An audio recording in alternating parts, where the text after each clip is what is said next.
আসসালামু আলাইকুম, আমি শাহজাহান কবির এসকে স্কুলে আপনাদের সবাইকে স্বাগতম। আজকে আমরা পার্টস অফ স্পিচের প্রনাউন পর্বে হাজির হয়েছি। আজকে প্রনাউনের এ টু জেড কভার করার চেষ্টা করব, তাই আজকের ভিডিওটি একটু লম্বা হবে, তাই ধৈর্য ধরে শেষ পর্যন্ত দেখতে হবে। তাহলে প্রথমেই আমরা চলে আসবো প্রনাউন। প্রনাউন হচ্ছে, সেটা আমরা জানি যে নাউনের পরিবর্তে যা বসে তাই হচ্ছে কি প্রনাউন। এখন প্রনাউন কত প্রকার? প্রনাউন হচ্ছে, আমি এখানে লিখে রাখছি 8 প্রকারের প্রনাউন আছে। কত প্রকারের প্রনাউন আছে? 8 প্রকার। আমি একটু প্রনাউনগুলো পড়ি। যে personal pronoun, reflexive and emphatic pronoun, demonstrative pronoun, indefinite pronoun, interrogative pronoun, relative pronoun, distributive pronoun and reciprocal pronoun. এই হচ্ছে কি 8 প্রকার প্রনাউন। চেষ্টা করব আজকে 8 প্রকার প্রনাউনের ডিটেইলস আলোচনা করার। তাহলে প্রথমে আমরা একটু লাইন ব্রেক করে 4 নম্বরে চলে আসবো, ইনডিফিনিট প্রনাউন। কারণ হচ্ছে এটা জায়গাটা একটু কি বেশি নিয়ে নিছে। আমি যদি এই জায়গাটা ক্লিয়ার করি তাহলে প্রত্যেকটা एग्जांपल আমরা কি করতে পারবো, এখানে ব্যাখ্যা করতে পারবো। তাহলে প্রথমে চলে আসতেছি ইনডিফিনিট প্রনাউনটা কি। ইনডিফিনিট প্রনাউন হচ্ছে, সেটা আমরা জানি, অনির্দিষ্ট ব্যক্তি বা বস্তু সম্পর্কে যদি বলা হয় তাহলে সেটা হচ্ছে কি ইনডিফিনিট প্রনাউন। উদাহরণ হিসেবে যদি বলি, ওয়ান, এনি, সামওয়ান, মেনি, অনেক অনেক অনেক অনেক উদাহরণ এখানে আমি লিখে রাখছি। তবে এইখান থেকে বিভিন্ন ভার্সিটি পরীক্ষা এবং চাকরি পরীক্ষাতে কি আসে, কোয়েশ্চন আসে। যেমন একটা কোয়েশ্চন আসছিল, এনি, তারপরে সাম, আর হচ্ছে কি সামওয়ান, আর এরকম লেখা আছে এনি, এনিওয়ান, সাম, সামওয়ান, আর। অর্থাৎ নিচে অপশন দেওয়া আছে রিফ্লেক্সিভ প্রনাউন, তারপর হচ্ছে ডেমনস্ট্রেটিভ প্রনাউন, তারপর হচ্ছে কি ইনডিফিনিট প্রনাউন, ইন্টারোগেটিভ প্রনাউন। তাহলে কোনটা সঠিক? সঠিক হচ্ছে ইনডিফিনিট প্রনাউন। সেটা কি রাজশাহী ইউনিভার্সিটিতে আসছিল। তারপর আরেকটা কোয়েশ্চন আসছে, সেটা হচ্ছে নান। সেটা কোন প্রনাউন? সেটাও কি ইনডিফিনিট প্রনাউন। সেটা কি শাহজালাল বিজ্ঞান ও প্রযুক্তি বিশ্ববিদ্যালয়ে আসছে। তার মানে খুবই ইম্পর্টেন্ট একটা টপিকস। এই টপিকসের এমন কোনো কোয়েশ্চন নাই, অর্থাৎ এই 8টা যে প্রনাউন আছে, এই 8টা প্রনাউন থেকে এমন কোনো ভার্সিটি পরীক্ষা, তারপর হচ্ছে চাকরির পরীক্ষা, তারপরে হচ্ছে কি আমাদের যে একাডেমিক পরীক্ষা, এমন কোনো পরীক্ষা নাই যেখানে কি এখান থেকে প্রশ্ন আসে না। তার মানে এই টপিকসটা কি খুবই গুরুত্বপূর্ণ। এবার আমরা এই জায়গাটুকু একটু মুছে দিচ্ছি। এবার আমরা সিকোয়েন্সে চলে আসি। প্রথমেই হচ্ছে কি পার্সোনাল প্রনাউনে চলে আসি। এই যে পার্সোনাল প্রনাউন, পার্সোনাল প্রনাউনটা কি আগে সেটা বলে নিই। পার্সোনাল প্রনাউন হচ্ছে কোনো ব্যক্তি বা বস্তু সম্পর্কে যদি কিছু বলা হয়, যে প্রনাউন দ্বারা কি ব্যক্তি বা বস্তু সম্পর্কে কিছু বলা হয়, তাহলে সেটা হচ্ছে কি পার্সোনাল প্রনাউন। তাহলে পার্সোনাল প্রনাউন হিসেবে এখানে আমি কিছু উদাহরণ লিখে রাখছি। তবে আরেকটা বিষয় বলে রাখতে হবে, পার্সোনাল প্রনাউন হচ্ছে 3 প্রকার। কত প্রকার? 3 প্রকার। সেটা হচ্ছে কি ফার্স্ট পারসনের ক্ষেত্রে, সেকেন্ড পারসন এবং কি থার্ড পারসনের ক্ষেত্রে। ফার্স্ট পারসনের ক্ষেত্রে প্রনাউনগুলো হচ্ছে কি আই আর হচ্ছে কি উই। এখন শুধু আই উই না, আই উই এর যে ফর্মগুলো আছে, যেমন পজিটিভ ফর্ম আছে, অবজেক্ট ফর্ম আছে, সবগুলাই হচ্ছে কি পার্সোনাল প্রনাউন। যেমন আমি যদি আই এর ফর্মগুলো লিখি, আই, মাই, মাইন, তারপর হচ্ছে কি মি। এখানের মধ্যে আই হচ্ছে সাবজেক্ট ফর্ম আর মি হচ্ছে কি অবজেক্ট ফর্ম, আর এই যে দুইটা আছে সে দুইটা হচ্ছে কি পজিটিভ ফর্ম। ওকে, তাহলে আই এর যে ফর্মগুলো আছে সেই ফর্মগুলো হচ্ছে কি আই, মাই, মাইন আর হচ্ছে মি, এই সবগুলোই হচ্ছে কি পার্সোনাল প্রনাউন। তাহলে আবার যদি উই লিখি, উই, আওয়ার, তারপর হচ্ছে কি আওয়ার্স, আস। তাহলে উই হচ্ছে কি সাবজেক্ট, তারপরে আস হচ্ছে অবজেক্ট, আমরা জানি। আর দুটোটাই হচ্ছে কি আওয়ার এবং আওয়ার্স, এগুলো হচ্ছে কি পজিটিভ। তার মানে এই যে দুইটা আছে সেটা হচ্ছে কি, এই যে সবগুলো আছে এই সবগুলাই হচ্ছে কি ফার্স্ট পারসনের ক্ষেত্রে হচ্ছে কি পার্সোনাল প্রনাউন। এবং সেকেন্ড পারসনে যদি চলে আসি, সেকেন্ড পারসন শুধু হচ্ছে কি ইউ। আমরা জানি ইউ হচ্ছে সাবজেক্ট, এই ইউ হচ্ছে কি অবজেক্ট, আর ইউর এবং ইউরস হচ্ছে কি পজিটিভ। ওকে, তাহলে এরপরে বাকি রইল কি থার্ড পারসন। থার্ড পারসন হচ্ছে কি হি, শি, দে, এটসেট্রা। এর মধ্যে হি আছে, হির মধ্যে আমরা কি লিখতে পারি, হি, হিজ, হিম। ঠিক আছে, পজিটিভ ফর্ম আর হচ্ছে কি অবজেক্ট ফর্ম। তাহলে এই সবগুলোর ক্ষেত্রেই আমরা কি সবগুলা যে ফর্মগুলো আছে, যেমন পজিটিভ ফর্ম আছে, তারপর হচ্ছে অবজেক্ট ফর্ম আছে, সবগুলা ফর্মেই কি হবে পার্সোনাল প্রনাউন হবে। এখন যদি প্রশ্ন আসে যে আওয়ার্স সেটা কোন প্রনাউন, তখন বলতে হবে সেটা হচ্ছে কি পার্সোনাল প্রনাউন। তাহলে এই যে এগুলা থেকে বিভিন্ন ভার্সিটি পরীক্ষায় কি আসে, বিভিন্ন জায়গায় কি প্রশ্ন আসে। যেমন আমি এখানে একটা নোট লিখে দেই,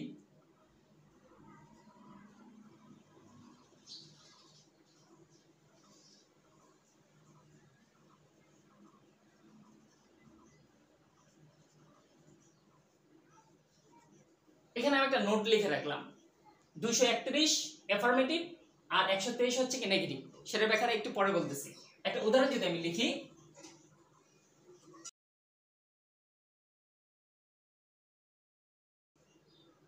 ওকে, আমি এখানের মধ্যে were present in the class R committed the crime, আমি দুইটা সেন্টেন্সের দুইটা অংশ লিখলাম। অংশ কেন লিখলাম? প্রথম অংশের মধ্যে আমার কি লিখতে হবে? পারসন লিখতে হবে। অর্থাৎ তিনটা পারসন যদি একই সাথে চলে আসে, ফার্স্ট পারসন, সেকেন্ড পারসন আর হচ্ছে কি থার্ড পারসন, তিনটা পারসন যদি কোনো একটা সেন্টেন্সে চলে আসে, তাহলে এই পারসনগুলোর যে সিকোয়েন্স হবে সেই সিকোয়েন্সটা হচ্ছে কি 231 আর হচ্ছে কি 123। অর্থাৎ 1 হচ্ছে ফার্স্ট পারসন, 2 হচ্ছে কি সেকেন্ড পারসন আর 3 হচ্ছে কি থার্ড পারসন। তাহলে ফার্স্ট পারসন কোথায় বসবে, সেকেন্ড পারসন কোথায় বসবে, থার্ড পারসন কোথায় বসবে, এটা হচ্ছে এই সিকোয়েন্স 231। অর্থাৎ পজিটিভ কিছু যদি বোঝায়, কি বলছি, পজিটিভ কিছু যদি বোঝায়, তাহলে আমার কি বলতে, প্রথমে সেকেন্ড পারসন বসাতে হবে, তারপরে থার্ড পারসন, তারপরে কি ফার্স্ট পারসন বোঝাতে হবে। এরপরে হচ্ছে কি 123 নেগেটিভ, অর্থাৎ সেন্টেন্সটা যদি নেগেটিভ কিছু বোঝায় তাহলে প্রথমে ফার্স্ট পারসন, তারপরে সেকেন্ড পারসন, তারপরে কি বসাতে হবে, থার্ড পারসন। আমরা প্রথমে যদি দেখি war present in the class, তাহলে এটা কি পজিটিভ কিছু বোঝাইছে না নেগেটিভ? ক্লাসে প্রেজেন্ট সেটা নেগেটিভ কিছু না, সেটা হচ্ছে কি পজিটিভ কিছু। দ্যাট মিন্স এখানে রোলসটা হবে কি 2 3 1, প্রথমে সেকেন্ড পারসন, তারপর হচ্ছে কি থার্ড পারসন, তারপর হচ্ছে কি ফার্স্ট পারসন। তাহলে আমরা এখানে কি লিখব, প্রথমে লিখব ইউ, তারপরে কি লিখব, থার্ড পারসন লিখব হি, এরপরে লিখব এন্ড আই। আমরা কি লিখব, you, he and I were present in the class. বুঝতে পারছি যে 231, I mean second person, third person, এরপর হচ্ছে ফার্স্ট পারসন, এই সিকোয়েন্সটা কখন হবে, যদি পজিটিভ কিছু যদি বোঝায় তখন কি হবে, 231 এর রুলসটা অ্যাপ্লাই করতে হবে। আর যদি নেগেটিভ কিছু বোঝায় তাহলে 123, অর্থাৎ ফার্স্ট পারসন, সেকেন্ড পারসন, তারপর হচ্ছে থার্ড পারসন বসাতে হবে। তাহলে এখানে কি বসাবো, আই, তারপরে কি বসাবো, সেকেন্ড পারসন বসাবো ইউ, তারপরে থার্ড পারসন বসাবো and he committed the crime। তার মানে এটা যেহেতু নেগেটিভ কিছু বোঝাইছে, তার মানে আমার কি করতে হবে, এই 123 এর যে সিকোয়েন্সটা আছে এই সিকোয়েন্সটা আমাদের কি করতে হবে, অ্যাপ্লাই করতে হবে। এই যে দুইটা কোয়েশ্চন আছে, এই দুইটা কোয়েশ্চন অর্থাৎ 231 এবং 123, এই সিকোয়েন্সে বিভিন্ন চাকরি পরীক্ষা এবং ভার্সিটি পরীক্ষায় বিভিন্ন সময় কি প্রশ্ন আসে। আর এনটিআরসির যে পরীক্ষা আছে সেটাতে তো এইটার মানে কি বলবো, প্রায় পরীক্ষাতেই কি এই কোয়েশ্চনটা আসে। তাহলে এই যে সিকোয়েন্সটা আছে এই সিকোয়েন্সটা কি করতে হবে, মনে রাখতে হবে। এরপরে আমরা চলে আসব রিফ্লেক্সিভ এন্ড এমফেটিক যে প্রনাউন আছে তাতে। আমরা এটা একটু মুছে নিই। এই যে উদাহরণগুলো লিখে রাখছি, এই উদাহরণগুলো মাইসেলফ, তারপর হচ্ছে আওয়ারসেলফ, ইউরসেলফ, তারপর হচ্ছে হিমসেলফ, এই যে উদাহরণগুলো লিখে রাখছি এই উদাহরণগুলো হচ্ছে কি রিফ্লেক্সিভ প্রনাউন এবং কি এমফেটিক প্রনাউন। এখন এই সবগুলা কখন রিফ্লেক্সিভ প্রনাউন হবে আর কখন হচ্ছে কি এমফেটিক প্রনাউন আছে সেটা কি করতে হবে, জায়গা দেখে বুঝতে হবে। স্থান ভেদে কি হতে পারে, রিফ্লেক্সিভ হতে পারে, আবার কি হতে পারে, এমফেটিক প্রনাউনও হতে পারে। তাহলে আমরা প্রথমে আসি যে রিফ্লেক্সিভ প্রনাউনটা কি। রিফ্লেক্সিভ প্রনাউন আগে তো ব্যাখ্যা জানতে হবে। রিফ্লেক্সিভ প্রনাউনের ব্যাখ্যাটা হচ্ছে যে প্রনাউন, আবার একটু বলতেছি একটু মনোযোগ দিয়ে শুনবা, যে প্রনাউন ফার্স্ট পারসন এবং সেকেন্ড পারসন, কি বলছি, ফার্স্ট পারসন এবং সেকেন্ড পারসনের পজিটিভ যে অ্যাডজেক্টিভ আছে, কি বলছি পজিটিভ অ্যাডজেক্টিভ, এবং থার্ড পারসন যখন হবে, কোন পারসন, থার্ড পারসনের অবজেক্টের সাথে, কার সাথে, third person, first person second পারসনের পজিটিভ অ্যাডজেক্টিভের সাথে এবং থার্ড পারসনের অবজেক্টের সাথে যদি আমরা কি সেলফ অথবা সেলফ যোগ করি তখন আমার কি হয়ে যাবে, রিফ্লেক্সিভ প্রনাউন হয়ে যাবে। যেমন আমার এটা আছে কোন পারসন, ফার্স্ট পারসনের পজিটিভ, যেমন ফার্স্ট পারসন কি ছিল, আই, মাই, অবজেক্ট হচ্ছে কি মি। তাহলে এই যে ফার্স্ট পারসনের কি পজিটিভ, এই যে পজিটিভ ফর্মের সাথে আমার কি বসছে, সেলফ বসছে। এরপরে কি আওয়ার, কোন পারসন, আওয়ার হচ্ছে কি ফার্স্ট পারসন, ফার্স্ট পারসনের পজিটিভ ফর্ম, যেমন উই, আওয়ার, আস, এটাও কার সাথে হয়েছে? পজিটিভ ফর্মের সাথে। এরপর হচ্ছে ইউরসেলফ, ইউ, ইউ কোন পারসন? ইউ হচ্ছে second person, you, your, you, তার মানে হচ্ছে কার সাথে হইছে? সেকেন্ড পারসনের কি পজিটিভ যে অ্যাডজেক্টিভ আছে তার সাথে কি সেলফ যোগ হইছে। এবার আমরা থার্ড পারসন একটাতে চলে আসি। থার্ড পারসন কি আছে? হিম, যেমন হি, হিজ। এই যে দেখার বিষয়, থার্ড পারসনের কিন্তু পজিটিভ অ্যাডজেক্টিভের সাথে হয় নাই, কার সাথে হইছে? অবজেক্টের সাথে হইছে, হিম সেলফ। অর্থাৎ ফার্স্ট পারসন এবং সেকেন্ড পারসনের পজিটিভ যে অ্যাডজেক্টিভ আছে তার সাথে সেলফ অথবা সেলফ যুক্ত হবে, আর থার্ড পারসনের কিন্তু পজিটিভের সাথে যুক্ত হবে না। থার্ড পারসন কার সাথে যুক্ত হবে? অবজেক্টের সাথে সেলফ অথবা কি সেলফ যুক্ত হয়ে যে শব্দটা গঠিত হবে সেটাই হচ্ছে কি রিফ্লেক্সিভ প্রনাউন। বুঝতে পারছি? এখন এই যে রিফ্লেক্সিভ প্রনাউন গুলা, সেটা কখন রিফ্লেক্সিভ প্রনাউন হবে আর কখন সেটা কি এমফেটিক প্রনাউন হবে, সেটা আমরা একটু উদাহরণের সাহায্যে দেখব।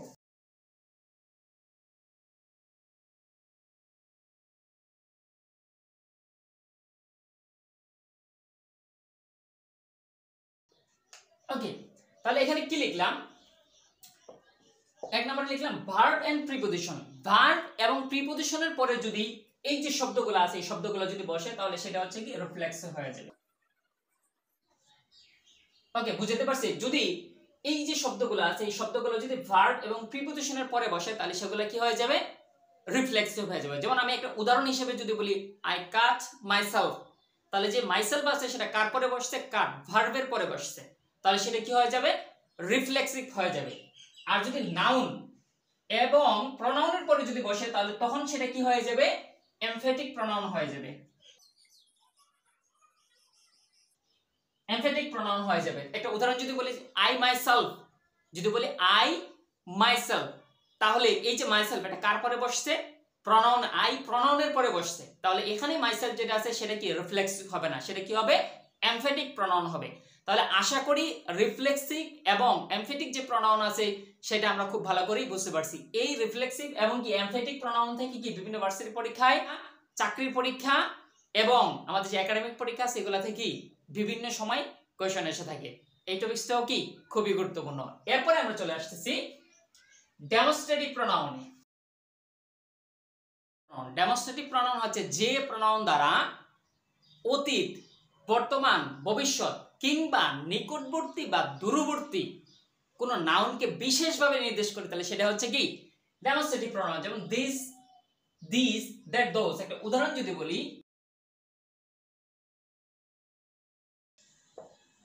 এই যে দিস, এই দিস দ্বারা কি বোঝাইছে? পেনকে বোঝায়, পেন নাউনকে বোঝাইছে। তবে এই নাউনটা কোথায়? নিকটবর্তী। আমরা যদি একেবারে নিকটবর্তী থাকে আমরা বলি কি this is my pen, this is my watch, this is my shirt. অর্থাৎ নিকটবর্তী কোনো কিছুকে আমরা বুঝাইতে কি দিস ব্যবহার করি। দ্যাট মিন্স হচ্ছে এই যে দিস দ্বারা কি নিকটবর্তী কিছুকে বোঝাইছে, দ্যাট মিন্স সেটা হচ্ছে কি ডেমনস্ট্রেটিভ প্রনাউন। এই যে সেম যে কোশ্চেনটা আছে সেটা কি রাজশাহী ইউনিভার্সিটির অ্যাডমিশন টেস্টে কি আসছিল। এরপরে এখানের মধ্যে একটা মার্ক করা আছে দোজ। এই যে দোজ ডেমনস্ট্রেটিভ প্রনাউনটা, এটা যে কত ভার্সিটি পরীক্ষায়, কত চাকরি পরীক্ষায় যে আসছে, এটা যদি আমি সাইড লাইনে লিখতে চাই তাহলে কি আমার বোর্ড শেষ হয়ে যাবে, কিন্তু কত জায়গায় আসছে সেটা লিখে শেষ করা যাবে না। বুঝতে পারছি?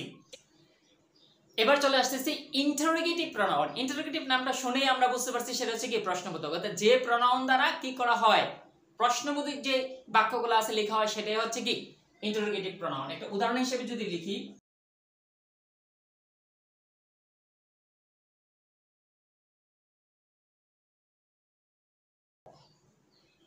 Home did you meet yesterday, question mark দিতে হবে অবশ্যই। ওকে, তাহলে এই যে হোম, হোম দ্বারা কি হয়েছে? একটা প্রশ্নবোধক ইন্টারোগেটিভ বাক্য কি হয়েছে? সেন্টেন্স স্টার্ট হয়েছে। তার মানে আমার যে প্রনাউনগুলো দ্বারা কি প্রশ্নবোধক কি সেন্টেন্স তৈরি করবে সেগুলাই হচ্ছে কি ইন্টারোগেটিভ প্রনাউন।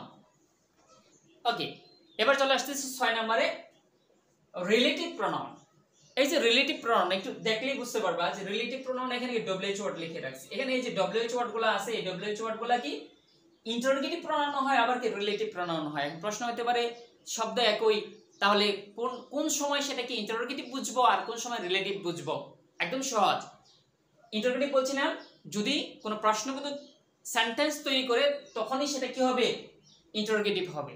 কিন্তু যদি একটা ক্লোজকে অন্য আরেকটা ক্লোজের সাথে কি করে রিলেটেড করে সংযুক্ত করে তখন আমরা বুঝবো সেটা হচ্ছে কি রিলেটিভ প্রনাউন। যেমন আমি যদি বলি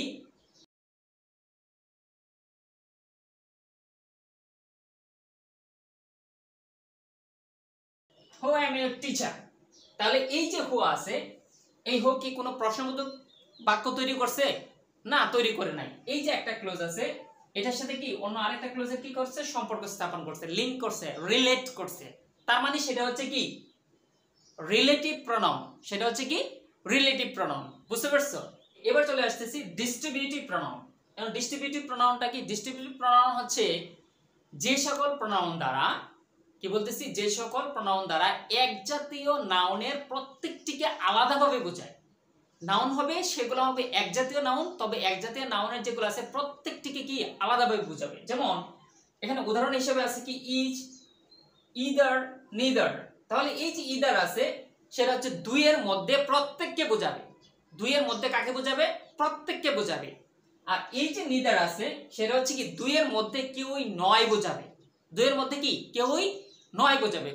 ইদার নিদারের মধ্যে বুঝতে পারছি। আর ইজ হচ্ছে ইজ, ইজ হচ্ছে দুই বা ততোধিক, কি হবে? দুই অথবা তার অধিক প্রত্যেককে বোঝাবে, প্রত্যেককে আলাদা আলাদা বোঝাবে। সেটা হচ্ছে কি is.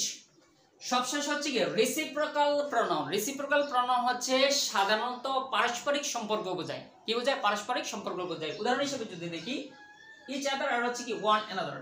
Each other, each other হচ্ছে দুইয়ের মধ্যে যদি সম্পর্ক বোঝায় তখন আমরা ব্যবহার করব ইচ আদার। আর যদি দুইয়ের অধিকের মধ্যে সম্পর্ক বোঝায় তখন সেটাকে আমরা বলবো ওয়ান অ্যানাদার। উদাহরণ হিসেবে যদি লিখি